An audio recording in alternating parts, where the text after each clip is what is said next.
சென்னை துறைமுகத்தில் வைக்கப்பட்டிருந்த கந்தகம் தீப்பிடித்து எரிந்ததால் தலைமை செயலக வளாகத்தில் கடும் புகை மூட்டம். கண் எரிச்சல், மூச்சு திணறல் போன்ற உடல் உபாதைகளால் மக்கள் அவதி.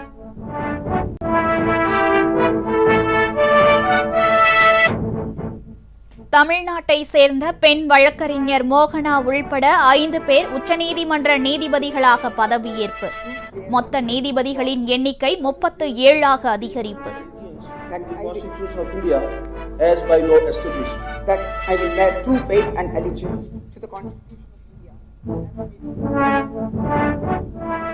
முதலமைச்சர் விஜயுடன் முன்னாள் மத்திய அமைச்சர் ப. சிதம்பரம் தலைமை செயலகத்தில் சந்திப்பு. முக்கிய விஷயங்கள் குறித்து ஆலோசித்ததாக தகவல்.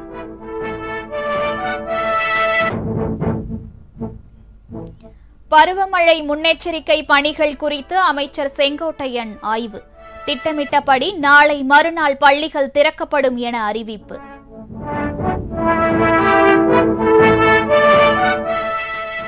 சென்னையில் கஞ்சா விற்பனையை தட்டி கேட்ட நபர் கொலை. முதல்வர் சட்டம் ஒழுங்கை பேணி காக்க வேண்டும் என எடப்பாடி பழனிசாமி வலியுறுத்தல். பிஜேபியிலிருந்து முன்னாள் மாநில தலைவர் அண்ணாமலை விலகியதாக தகவல். புதிய கட்சி தொடங்கும் அறிவிப்பை நாளை மறுநாள் வெளியிடுவார் என எதிர்பார்ப்பு.